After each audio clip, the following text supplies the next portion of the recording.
Okay, I did do a little. Welcome everyone to our second segment of Lunch and Learn in our Cultural Competence Working with Diverse Populations course. Today we have Lada Xiong-Vang with us, and we're really happy to have a conversation with her today and learn more about the work that she does and some insights that she has as it relates to diverse populations. So I'm going to let you introduce yourself, Lada, with a little bit of background, who you are, what you have been doing, what's happening in your current work as well. I do want to remind everyone that Lada was the recipient of the 2021 CPS Heroes Award. So you can tell us a little bit about how you became the recipient of that particular award as well. So okay. I'm going to turn it over to you, Lada. Thank you, Susan, and thank you for having me be a part of your students' journey. Okay, so I'll start with my name, and I kind of had a different setup, but I'll start it with my name first because I was going to start it with an activity, but I'll introduce myself. My name is Lada Xiong-Vang, and I work for Environments, which is a furniture and interior design division of the Samuels Group, which is a construction company. And so you're probably like, how did I end up in this sector of, community service? And part of my business development role is to do community engagement. And that sort of is what trickled into me being so involved in the community and getting to know community leaders and organizations. And so when I grew up here and born in St. Paul, Minnesota, but grew up here and went to school down in Milwaukee, and I was actually part of a Caroline Scholar program that focused on community service. And I really struggled with it because there was probably 7 of us in that class, and 6 of those students were in like the social justice sector or social work, nursing, and community sector of the industry, and I was the only one from interior design. So I was just like, I don't really know like how I'm going to be engaged with the community. Like my role is just so different, my profession's so different, and lo and behold, here I am a few years later, just completely immersed in community service. So it can happen. So the lesson is it's okay to be different, and there's a place for everyone. Yes, that is correct. And sometimes you're, as you navigate your career, you're kind of like, oh my gosh, where do I belong? And so community service has always been a part of my journey. My father, so I'm first generation born here in America, and there's 5 siblings that I have, so 6 of us total. And my mom and dad came over to America in the late 70s after the Vietnam War, which was a 20-year war that tore the Hmong community and villages over in Laos. And so they were escaping persecution because they were being killed by the communists. And a lot of those folks came over to the refugee camp in Thailand and were, literally gated in this area for many, many years. And so my father wanted a better life for us, which he hadn't had us yet, but him and my mom had gotten married at the refugee camp. And then they came to the States here, and he's been serving the Marathon County community for 27 years. He just retired last year. And so I get a lot of that energy from him. And I didn't ever see myself like where I am today. But then when I reflect back on like, why am I so passionate about my community? Like, why do I feel the need to be involved and to help people? And it was because I saw my dad do that and my family being a part of it. And then just like seeing the results of it, right? Like I am a product of the Wausau Area Hmong Association, which was funded by United Way and many big donors in our community. And as we tried to acclimate to American society, assimilation happened. And that's actually not a very friendly terminology to use today, because it means, you're stripping me of my cultural identity to be more American, I shouldn't say American, but more I don't know what that word is, but you're stripping me of my identity to be more like to acclimate to American society. And so, you know, we were just going through the motion of it, and I think people didn't know we were doing our best at that time. And now we look back and we understand like that probably wasn't the healthiest way to do it. But that's part of where it's like, okay, we can't change the past, but we can change the future. How do we have these discussions and conversations to move the community forward so we don't repeat history again? And so we can embrace that richness, right? Absolutely. Well, you're such great role models in your life, right? And that's so key. But that idea of assimilation at one time, the United States did think that being a melting pot was the way to go, that we should all be the same. When in reality, it's such a more rich society when we are more like a tossed salad and we keep our identities, but we come together to form something really wonderful. And so many cultures lost parts of who they were and are trying to reclaim some of the amazing parts of their culture, whether it's the language, the artwork, the, you know, just the foods, whatever it happens to be. So talk a little bit about the Wasa Hmong Association as well. Yeah, so the the Wasa Area Hmong Association was created probably in the early 80s to help assimilate the Hmong community that came over to America in droves. So like my parents, when they first came to the United States, they ended up in Ohio. No, not Ohio, Utah, completely opposite side of the map. And a lot of the Hmong people were scattered throughout the United States. How did they get here to Wisconsin? Because Wisconsin, Minnesota, and California has the largest population of Hmong people. There were a lot of funding in those areas that helped get people acclimated into the communities. And so that's how it happened. And I still remember my mom's story or her description of her experience with them coming here.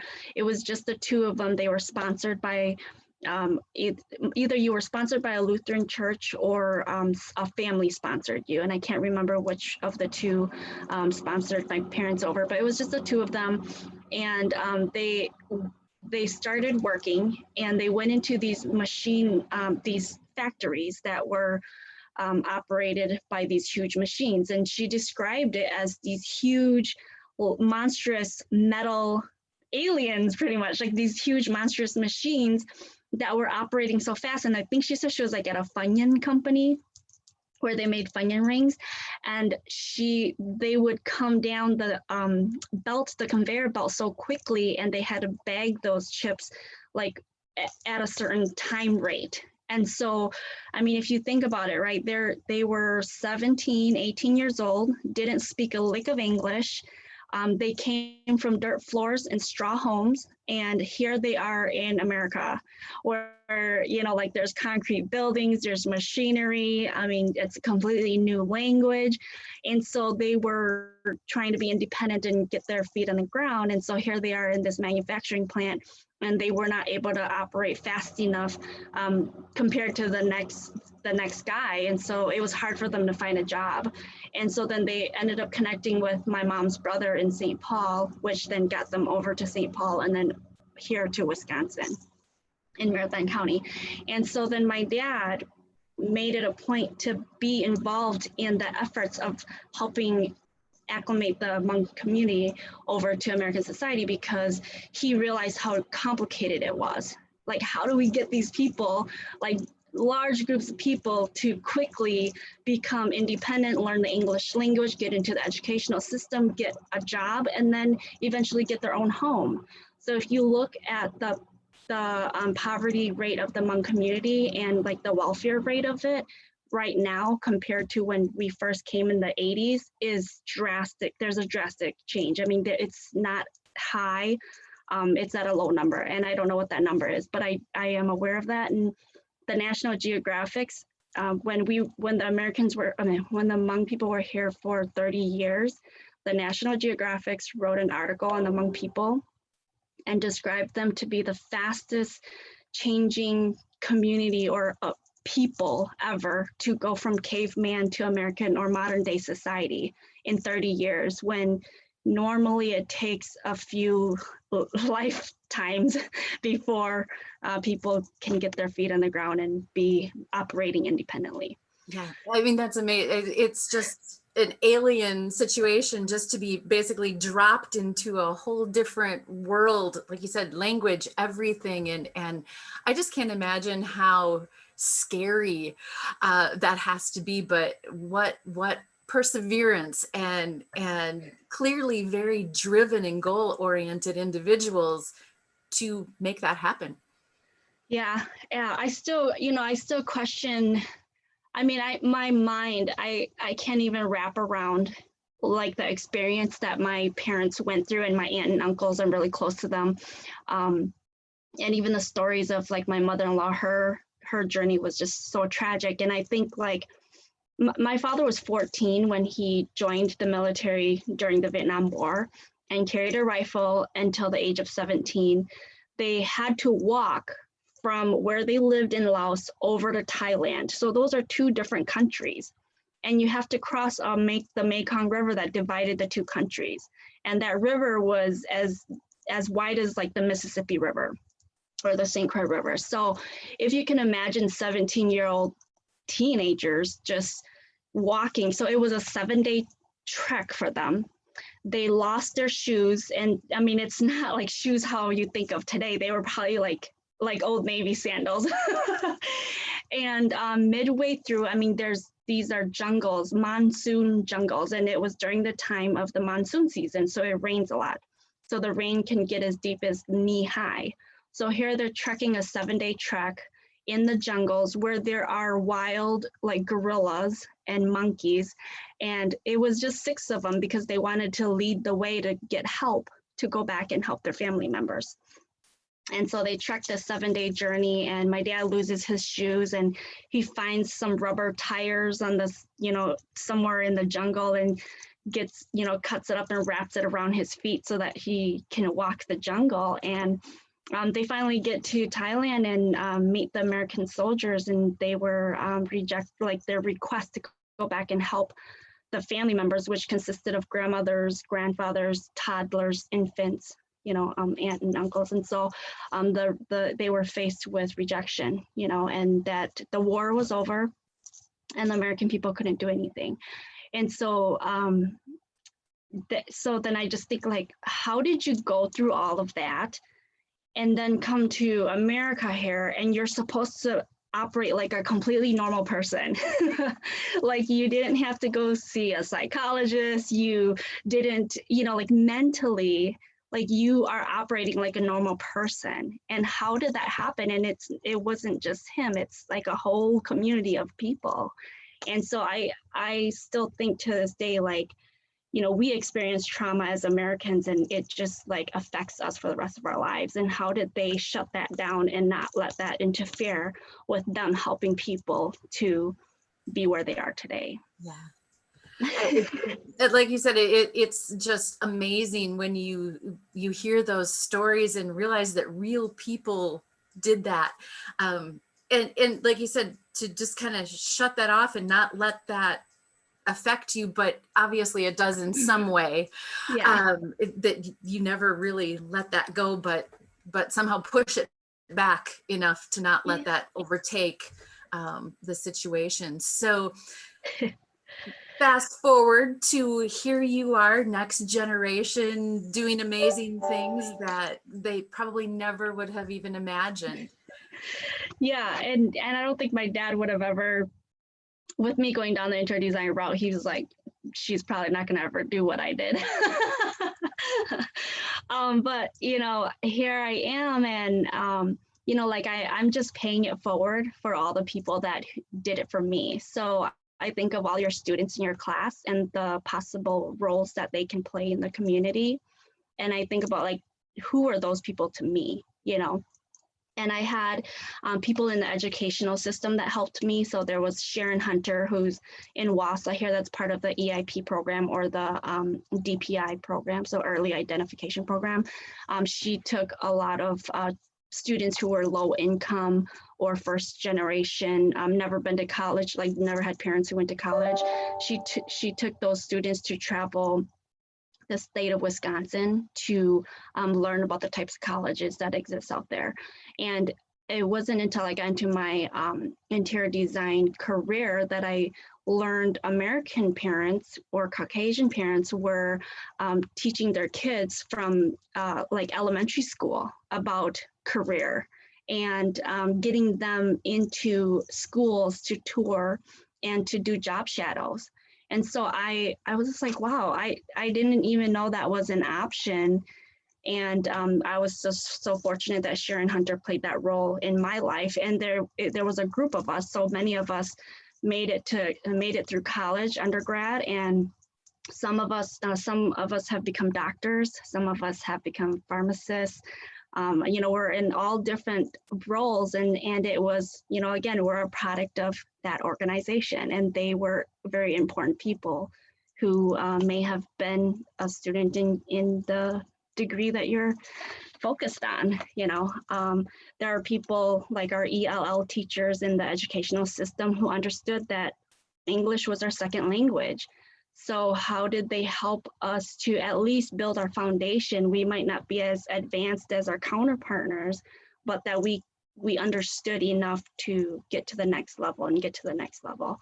And so like for me, as English as a second language, for me, I still struggle with how I speak. Like in my undergrad, I learned that I was writing backwards. So like if I wrote my essays, now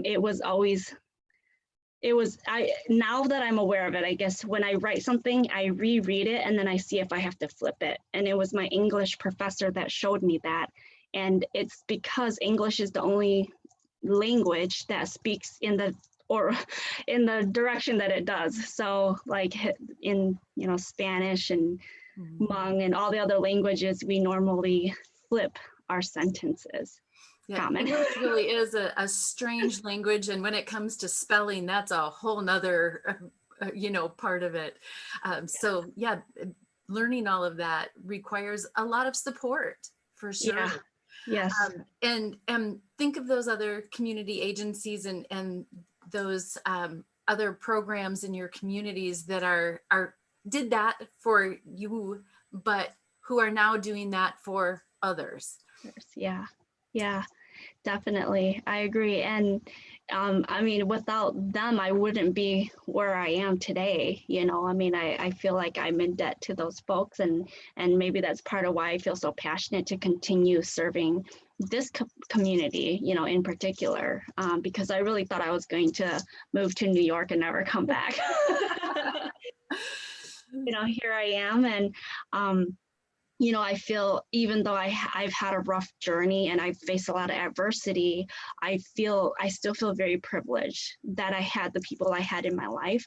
And so I sit on the Central Wisconsin Hmong Professionals organization as vice president, and we focus on educating the Hmong people from the backside as well as just educating organizations from the front side. So like, what are some challenges that we face, like diversity, equity, and inclusion? And then on the backside, it's like, how can we educate and elevate our Hmong community so they understand that there are some standards that and processes that if you don't do it in the way that it's required, you don't meet those requirements either. And so it takes effort from both sides. It's not a one-way street. And our biggest achievement, I would say, or the most successful event we put on was the law enforcement event, where we were bridging the gap between the Hmong community and law enforcement. And we pulled both groups to the table, and we created a very safe environment where we can have very hard questions and answers and difficult dialogue that wouldn't normally happen, and get really honest answers and feedback. And so our goal was to align, like identify our perceptions, and then understand the facts and reasons and see like how that aligned. And a lot of the times it's storytelling, so it's not black and white. So how do you tell those stories, understand the facts of it, and then in some way find common ground and see where the truth lies. And sometimes it's a timeline thing, right? Maya Angelou said that no one ever remembers what you say or do, they remember how you feel. And that goes back to perception. If you had, negative encounters with law enforcement in the past, that it's like a replay that plays over and over in your head. And if you don't figure out when that happened in your life and then ask yourself, is it true today? You're not aligning your reality with your perception. And, at that time when those things did happen, it was real. It did happen. Those people really lived through that. But then again, like I said, society's coming a long ways and we're learning how to change and evolve and do better. And so if I look at today and ask myself, about discrimination and racism, yes, it exists to some degree, but it's definitely changed. And it's not at the extreme experience that it used to be when my parents, they first came here. So how do you have those conversations so that we can raise awareness and move forward, Absolutely. Bringing people together and having it in a setting where, like you said, that communication can really be facilitated in a positive way.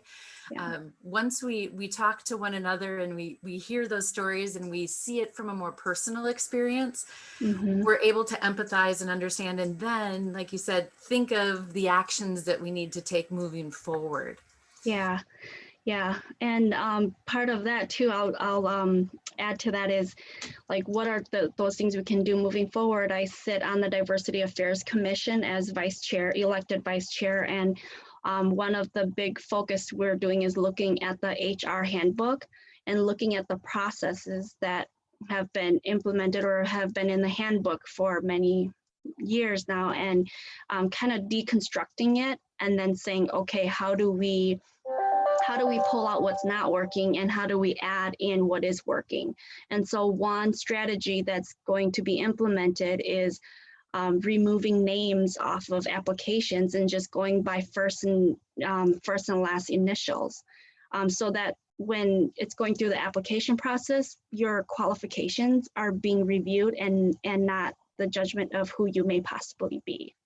And so I think that strategy is utilized in the military, and that was one of their way to elevate women in the military, because they were realizing that they didn't have any women in leadership, and so they started doing that, and there was results. They found that they were finding people who qualified, who were women, that was able to fill those roles. And so sometimes it's being aware of our own biases, and it's not that we're doing it on purpose, we're just not aware of it. And so how do we implement these types of practices that will remove that bias? And so you're truly looking at the qualifications.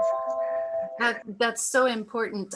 When I've talked with students about writing references for their bibliography in APA format, we only use the author's initials. We have their last name.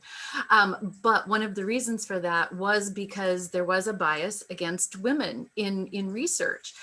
So when you didn't know if it was a male or a female, it changed who was being published. Yeah.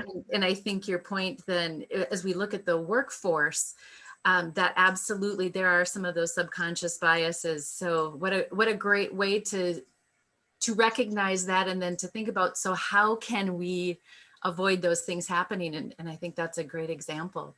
Yeah. You serve in a lot of different roles. You're a very busy person, Lada. Yes. So share a few of the other hats that you wear.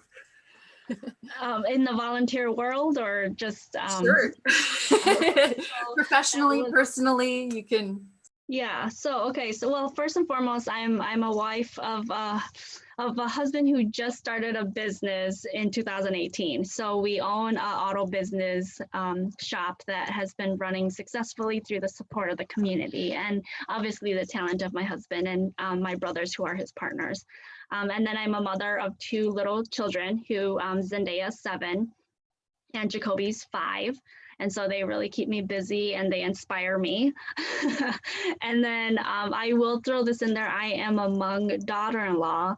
And when I say that, coming from the Hmong community, there's a lot of expectations that exist in becoming a daughter-in-law, and so you kind of carry that weight very heavily and seriously. And as we straddle two cultures and try to, you know, meet the expectations of the Hmong community, we are also trying to, you know, get ourselves into American society, climb the corporate ladder, you know, be engaged in the community. And so it's like this cultural clash, and how do you deconstruct both sides and then really be a hybrid of today, of being a Hmong American today, and bringing the best of both sides together. So that definitely is a challenging one that you'll hear many other Hmong women describe if you ask them to describe what one of their roles are. And then I do the business development manager for environments. And then I sit as vice chair on the Diversity Affairs Commission that I shared with you. And then I sit on Central Wisconsin Hmong Professionals as vice president. I am part of a scholarship committee that happens once a year that looks at high school student applications to give away, I believe it's 2,500 in scholarship to one applicant that's practicing diversity within their community. And so that's always kind of fun to learn about high school kids. And I'm so inspired because a lot of the students who send in their applications, I'm like, boy, the corporate world is looking for people like you as I read like their all the great things that they do, right? And so I'm a part of that, and I'm involved in the community, like the business sector of things in the community. So I don't sit on any boards because I really had to push myself away, but I'm, you know, active with the Wausau Chamber. I will be going into, I believe it's called the UW Campus Foundation. I will be joining that board in September. So I will be done with school right now. I'm still finishing up my MBA course, 4 weeks down, 4 more weeks to go. Definitely intense, but I have learned a lot. And if any of your students are considering going into the MBA program to be a 4+1 student, wow, I mean, leadership, what you gain from it is just hands down. I mean, I can't even describe how great the information is and how applicable it is to today, and how you can help people and help yourself. And that's what I love about all of our graduate programs is they're very applied, hands-on, and action-oriented. It's not just theory and you know, talking about things, it's making it happen. Yeah. And you are certainly doing that. And what a role model you are for your children, as your parents were for you. So I think that's really exciting, how you're so involved on so many different levels. Yeah. But it takes a lot of time and energy to do that. It does. Yeah. And you know, if I could leave your students with any advice, you know, when you do what you love, it doesn't feel like work. You're pulled towards it and you feel passionate about it, and it energizes you. And I mean, it's not every day that happens, but majority of the days it's like that. And so, you know, I feel like my plate is full, but I'm doing a lot of great work with a lot of great people who want this community to be amazing. And so all of that inspires me. And, you know, when you do what you love, you don't work a day in your life. I love it. I actually just saw something, it was a Facebook post the other day about when you work at something that you don't really enjoy, it's stress. Yeah. But when you work at something that you really enjoy, it's exciting. It's your passion. And yeah. So it's a whole different, there's always work involved, right? Yeah. But it's how you interpret that work. Yeah. As you talked a little bit about how things have changed and going back from the 1970s to today. I mean, that's a 50-year time span. Yeah. But we have a ways to go. So what would be some things that you hope to see in our Portage, Wood, Marathon counties moving forward? And what can we do to take action and maybe be involved in some of those things? Yeah, I love that question. And I think that that's such a vital question to move us forward. I would say that I had a visual on my presentation that I don't need to share anymore, but there's one that has like these dots, like let's call it 12 dots in a cube, and it shows these lines of connection from dot to dot to dot. And then on the contrasting side, it's the same dots, but those dots are only in little bits of the areas, like making a square or a triangle or just 3 dots connected. And so my advice and request to you would be to connect with everyone in your community, especially the ones that are different from you, and learn who they are and learn their differences. You know, it's always easy to talk about the weather and football and all the easy questions. But then once you get past that, really dig in and get to know who they are and what makes them tick. What is their story? Because that really widens your perspective and teaches you things that you may have never thought about or knew that existed. And everyone brings value to the table. And so when you're not being inclusive and allowing that person to truly be who they are, you're missing out on opportunities and innovation that can happen because they're not feeling like they belong or they're a part of it. So ask those questions. Well, and I think that's just so important, is to be involved in something that makes you a little uncomfortable, right? Like you said, it's easy to do the easy things, but where we grow and learn is when we've done something that's a little challenging and uncomfortable. But the more that we talk to one another, the more that we find that we have very similar goals. Yeah. And then we can work together to accomplish them. So I think that's great advice. I agree. Before I have you do some last comments, Rhonda, as you've been listening, if there's anything in particular that you would like to ask Lada, or that you were hoping that we would address during, you can either put it in the chat or feel free to unmute yourself and add that. Since we mentioned the CPS Heroes Award, Lada, can you just talk a little bit about what that is and why you were recognized with that award? Yeah, so I still get goosebumps when you talk about that, because I really feel, I mean, that is a huge award. I mean, it's important, and I've seen the other recipients and I'm just like, are you sure? Are you sure I am the one? And I don't say that because, you know, it's not, I mean, I definitely work, you know, day in and day out and serve and help. But for me, it was trying to identify who I am as a person. It took me 30 years to be truly comfortable in my own skin, publicly or out loud, if I should say. Like, I always knew who I was and I was always comfortable in my own skin, but I was very quiet. And people would think that I was an introvert, but it was just because I wasn't comfortable when I was in a classroom setting or when I was out in public to really be loud and bold about who I was. And it didn't take until my 30s that I started to feel comfortable with that. And then about 3 years ago, I had the opportunity to start rubbing shoulders with very successful Hmong women nationally who were judges, who were lawyers, who were in political positions, who ran or owned businesses, and their confidence allowed me to like find my story through them. And one musician who is a household name in the Hmong community, what she said that resonated so much to me at a conference was that she just spent time finding who she was and got good at doing what she loved. And in doing that, when she turned around, she found that she was a leader. People were looking up to her. People were asking her, like, how did you do it? You know? And she said, all I was doing was just being me. And I think that resonated with me so much, because when you're navigating life, you are trying to figure out, like, who are you?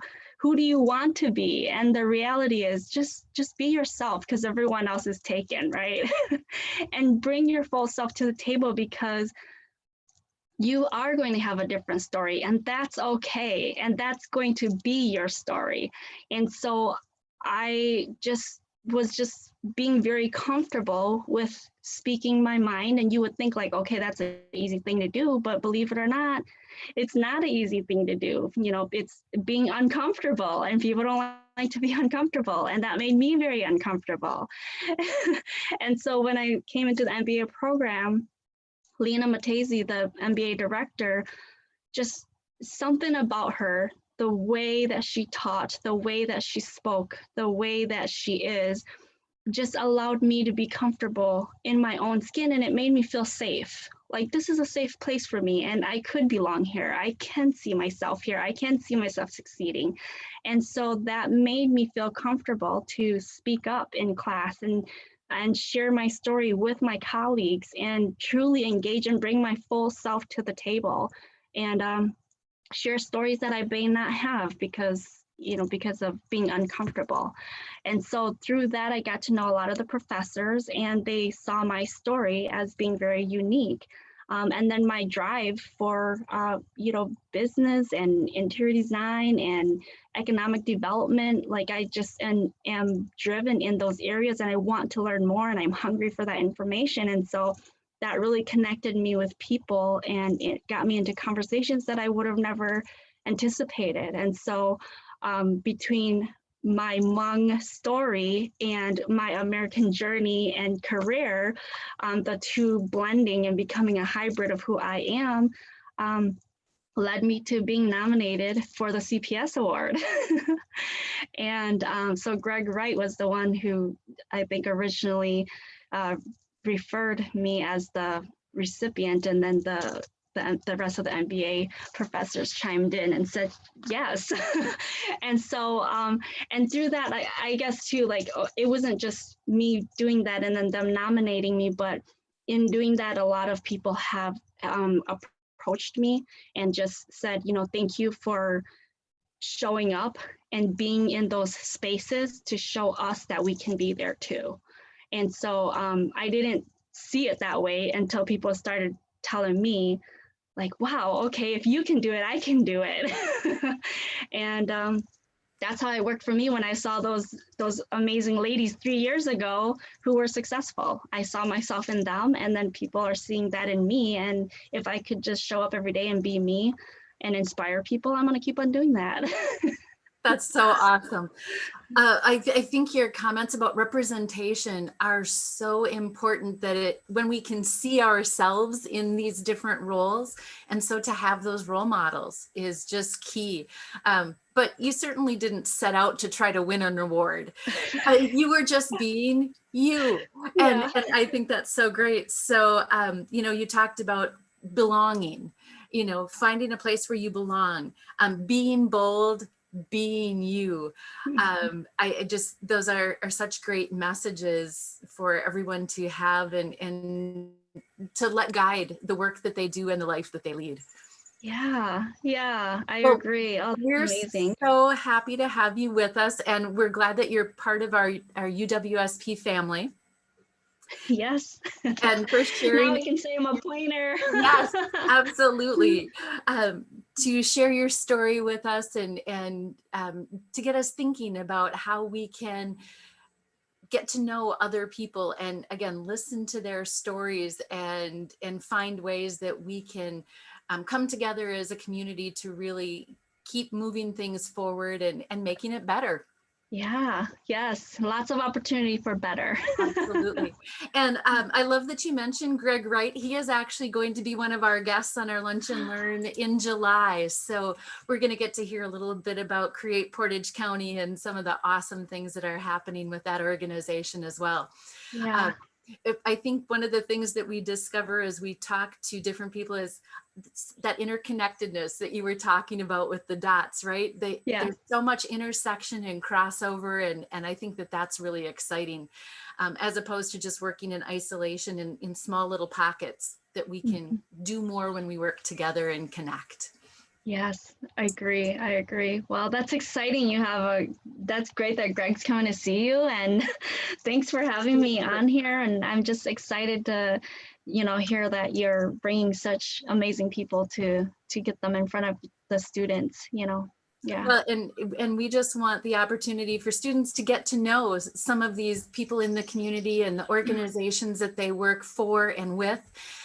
Because by hearing the stories, sometimes they're inspired. It's like, that's something I could do. I'm interested in that, or now I know someone to talk to, because I think for a lot of people, that's the scary part, is they want to do something, but they don't know how to begin. And if you have a face and a name and it's like, well, I've heard that person or I've seen them before, maybe if I can talk to them, and then they can begin to connect.